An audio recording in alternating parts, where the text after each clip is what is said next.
and they kind of totally outgunned the English. So there was a kind of a standoff, really. The English were in this anchorage. The English didn't want to fight, obviously, because they were outgunned, but also they were in a bad way. They had to repair from the storm damage. So they went and negotiated and said, look, there's plenty of room in this anchorage for all of us. We'll shift up. You come in this end, you'll line up, and we'll all line up, and we'll just make our repairs and we'll go on our way. And the Spanish agreed to that. So the English shifted up and the Spanish ships all came in. So if you can picture it, they're all lined up. There's a long island parallel to the shore, and in between the shore and the island there are all these ships in rows where their prow is against the island and the stern is facing towards the shore, and there's all the English ships in a row, and then there's all the Spanish ships in a row, all next to each other in one long line. And for a few days everything's cool, like they're just hanging out. The English are making their repairs and the Spanish are doing whatever they're doing, repairing their damage from the Atlantic crossing and preparing to go into Veracruz, and with all this enormous amount of produce and stuff they've brought from Spain to New Spain. And then but unknown to the English,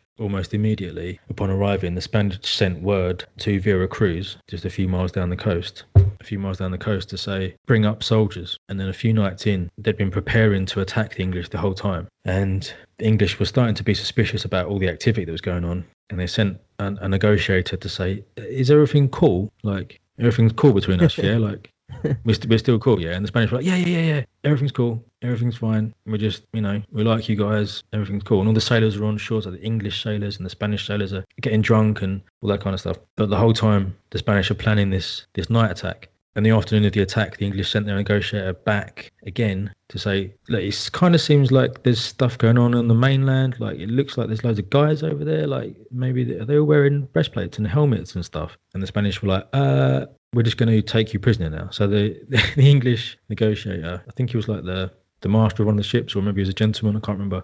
They just said, okay, well, we're just going to keep you here now. So they kept him on the flagship. And then in the night, it's a bit confusing exactly what happened, but there was all of these Spanish soldiers started to amass in the merchant ship, which was next to the ship called the Minion. And the men on the Minion were like, there's loads of guys charging into this ship. And all the merchant ships, they started to cut gun ports in the sides of their ships. And the English were like, you're cutting gun ports into extra gun ports to put more cannons facing us from the sides of your ships. And the Spanish were like, no, that's just cargo hatches. Like, don't worry about that. We got to a point where the English were like, this is something definitely happening now.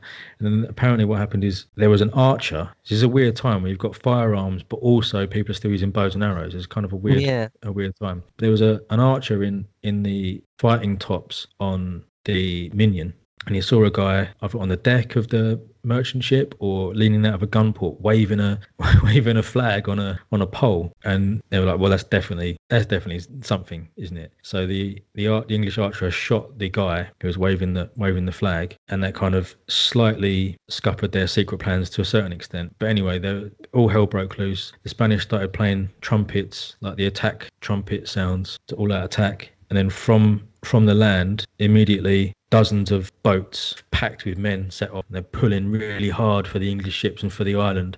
And the Spanish attacked the island and the gun battery that was on the island, and they killed the English that were protecting it and took the gun battery and turned the gun battery on the English ships. At the same time, they, on the merchant ship, threw grappling hooks and cables across to the Minion and started heaving the ships together. And then so they got closed together. And then the merchant ship was, by this point, packed with hundreds of Spanish soldiers. And they started boarding the Minion, just charging across. And then the English started trying to send people across to the Minion to try and protect it. So there was this massive boarding action on the deck of the Minion, where you've got the English sailors fighting proper Spanish soldiers. And the Spanish soldiers were famously the best soldiers in the world at that point. They were disciplined and well equipped and all the rest of it. But the English managed to fight them off, managed to get them back onto the merchant ship, cut the cables, and also cut the cables to the land, and and pull their way out into the channel. This was happening at night. I think it was happening at night. And then everyone starts firing cannons. So it turns into a huge sea battle in like really close confines. So they're kind of like a couple of boat lengths between a lot of these ships. And they start pulling out into the channel, and the Spanish warships start pulling out into the channel to start firing, and the great big Jesus of Lubeck ship goes out to kind of pulls out into the channel to start firing onto the merchant ship, and the shore battery is turned onto the smaller English ships, and just starts hammering them from point blank range, killing just dozens and dozens of English people, English sailors, and then they sink 2 or 3 of the smaller English ships. The English are also firing their cannons as fast as possible, and they manage to blow up one of the merchant ships. Like it hits the powder store or whatever and blows up and sets fire to it, and it burns down to the waterline. Yes. Another ship gets hammered completely. I think both of the Spanish warships end up being destroyed or sunk, and 2 or 3 of the huge merchant ships end up getting destroyed or sunk. But still, the English get absolutely hammered. The Jesus of Lubeck is the big ship, but it's so old, the timbers are really rotten and stuff, and that gets destroyed and sunk. And all of the survivors from the Jesus of Lubeck jump onto the... Would you say that onto the this Minion. Sorry, I was just going to say, do you think that this is like probably the first action, or the first sort of hot action, where it was a Cold War before, and it ultimately all ends in the Armada and an invasion attempt? This is sort of the first, hot action in a war between Spain and England. Yeah, definitely, I would say that. And I've seen in some books say that it didn't actually matter that much. It mattered most to Hawkins and Drake and that kind of thing. But actually, in terms of the geopolitical situation before and after, it didn't actually change very much at all. And that might be true, but for the people at the time, especially the English sailors, especially English sailors from Devon, and then these individual people that were there, it certainly was, for them, the start of a war that they then fought for the rest of their lives, however they could. And Drake said that explicitly as well. So there's some little details about it carved something into Drake's psyche. Definitely, yeah, massively. That's him saying that. He says that explicitly. From that day on, he was committed to vengeance, committed to destroying Spain and that kind of stuff. So it's kind of it must have been absolute hell, because they lost hundreds of men, and so the Jesus starts sinking, and then they're abandoning the ship, grabbing whatever they can get, and they're jumping from the higher up deck of the stern castle of the Jesus down, I don't know, 10 feet or whatever, to the stern castle of the Minion, as the ship's kind of pulling apart to escape. The cannons still going.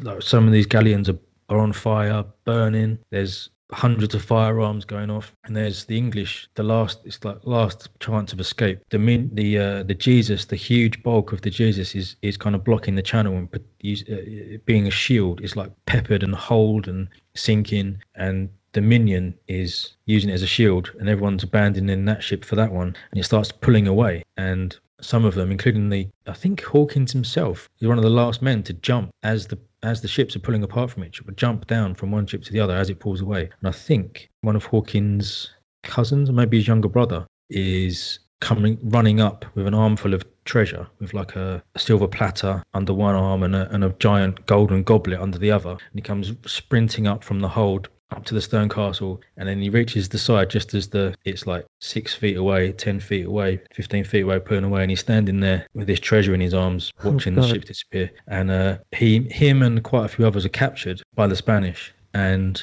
most of them never get home, and most of them are tortured by the Inquisition, and some of them repent and become Catholic, and some of them are thrown in prison for their whole life. Some of them end up as galley slaves, basically pulling an oar in the Mediterranean for the rest of their life. And then over the next sort of 10, 20 years, back in England, they start to hear about what's happened to all these people. And some of their account, like when these guys were captured, they were questioned by the Inquisition and the authorities. What were you doing here? Like, who was your commander? Who was on the ship? All this kind of stuff. So we know a lot this particular event and the voyage from the accounts of these prisoners being questioned by the Spanish. So it's horrific, like it may have been better to be one of the ones killed, because a lot of them were tortured to death, or just lived in prison for their whole life. Just horrific. So the only ships that got away were the Minion, and then this tiny ship that was commanded by Francis Drake. That was the only two. And this is another thing that happened, which it was important in Drake's character, I think, where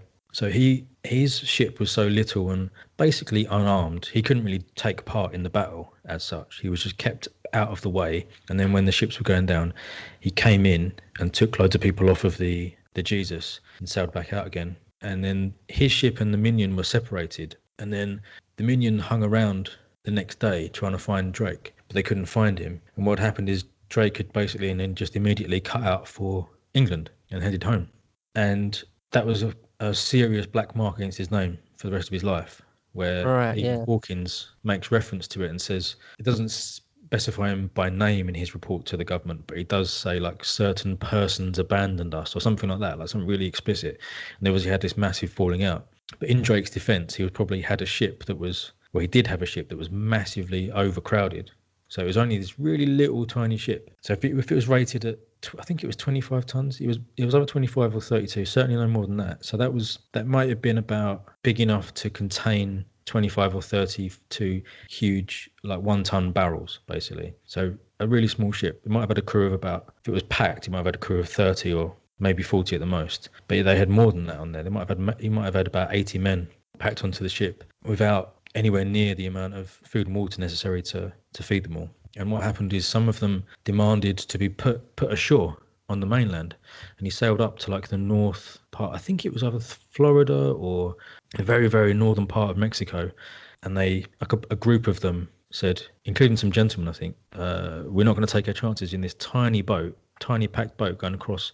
Can you put us ashore and we'll make our way back to the Spanish authorities and hand ourselves in? And that's what they did. And this little group walked, I don't know how many hundreds of miles through kind of Indian territory, fighting with the Indians and stuff, and made their way back to the kind of the Spanish Mexico and said, we're Englishmen and we put ashore. And they were immediately clapped in irons and tortured and just treated terribly, and a lot of them died. And so yeah, that was terrible. And then Drake managed to get the rest of them back across the Atlantic to England they were in a terrible way when they got back, as did Hawkins. And his ship again they were in a terrible state. Loads of them had died during the journey, had limped across the Atlantic, barely made it. And then both of them, well, Hawkins didn't do any more voyages after that. So he was to some extent shattered by it. You know, he didn't even try to go back out again. He did then go, and he was still a big deal. Like, he did then fight in the Armada and all that kind of stuff, but his grand voyaging days were over. Whereas Drake, it lit a fire under him for the rest of his life. He was so filled with vengeance and outrage at the Spanish treachery that he was then, from that point on, committed to waging a personal war against Spain, no matter what it took. So that's kind of, in a lot of ways, that was the key moment in his life. Right, yeah. I got a quote here. Can I read a quote? I guess it's about the right moment for it. It's from Churchill. He says, quote, "John Hawkins had learned his seamanship in slave running on the West African coast and in shipping Negroes to the Spanish colonies." Can I say Negroes? I guess. In a historical context, yes. He had, moreover, educated an apt pupil, a young adventurer from Devon, Francis Drake. This master thief of the unknown world, as the Spanish contemporaries called Drake, became the terror of their ports and crews. His avowed object was to force England into open conflict with Spain, and his attacks on the Spanish treasure ships, his plundering of Spanish possessions on the western coast of the South American continent on his voyage around the world in 1577, and raids on Spanish harbours in Europe, all played their part in driving Spain to war." End quote. Nice. Yeah, sums it up pretty well. Yeah, so from that point on, he was... Sorry, go on. Well, I was just going to say one other thing, that one of the things about Drake is that there were multiple things in his life that were crazy adventures that were enough for one person. Like most people in history, they usually just do one thing, like they're president once, like John Adams, for example, or but there's a few people where there's multiple things, like Eisenhower, for example. He was both the supreme commander in World War II and president. It's kind of two things you could say about it. But Drake, it's like 3 or 4. It's incredible. Anyway, I'll let you carry on. Yeah, no, I think that's absolutely right. Yeah, he's, especially from this point on, he was suddenly inspired, really. And I think one of the things that, not only was he then committed to revenge in some fashion, he'd learned from these voyages, from the last one, that actually that isn't going to work anymore. Like the Hawkins style slave trading thing, it doesn't work. The Spanish have adapted their wives to it. it's not going to work again. But one of the things he did see in that voyage was the fact that you could do whatever you wanted in the West Indies, and as long as you didn't get pinned down by the Spanish anywhere, they couldn't do anything to stop you. So from that point on, Drake's new ventures were basically essentially piracy. He wasn't trying to trade anymore with the Spanish. He wasn't trying to do what Hawkins did. When he decided, I'm going to carry this on, with or without Hawkins, I'm not going to be a slave trader. I'm not going to try and trade goods. I'm not doing buying and selling. I'm going to be a pirate, basically.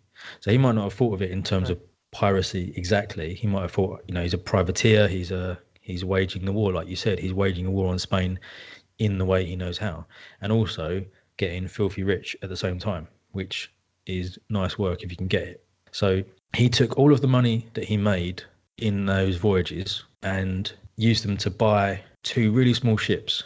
I think they're called the Swan and the Dragon or something. And he took them with about 70 men, something like that, back across to the West Indies. And he did a couple of little, he took some ships and they raided a couple of little towns, but it was really kind of quite low key. And I think what he said later was that he was just scoping things out. He was just testing out what you could do, and he was learning the lie of the land, and just getting a feel for what could be accomplished. But he still come back making a profit, and then he did a couple more trips like that, gradually getting a bit bigger each time, taking the money that he'd made, reinvesting it, and getting more investors as well. So he was proving that I can sail there and back with impunity. I can make loads of money.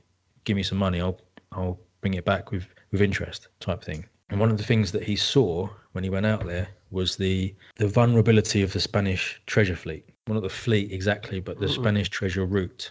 So the Spanish treasure fleet was this flotilla of massive, heavily armed galleons.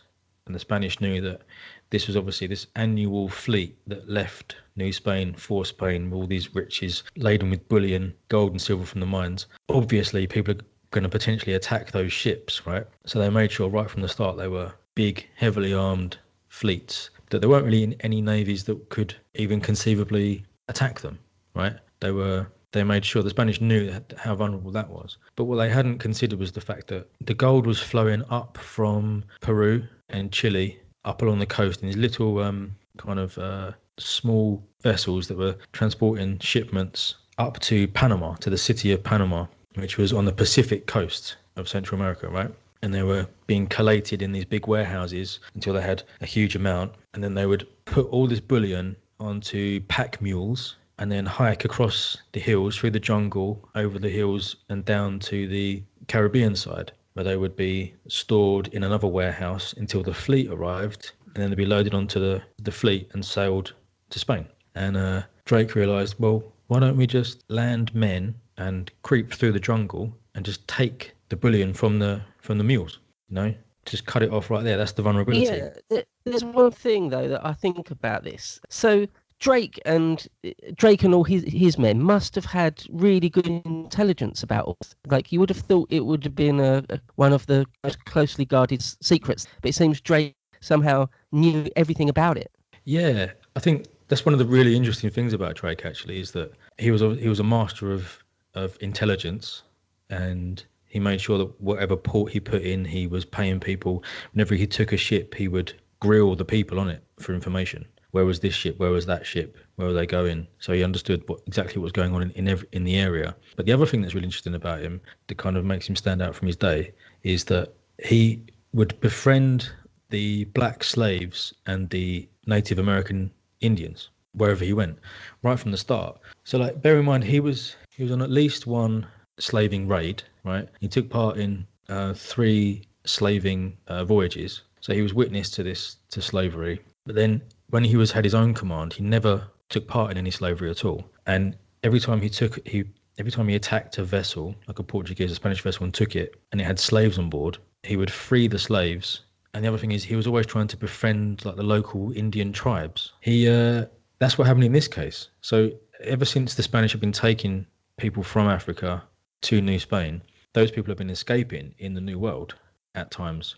1 or 2 or big kind of groups of them would break out, and they would go and live in the jungle. And then they were called the Cimarrones, I think that's what they're called. And they were all over the place.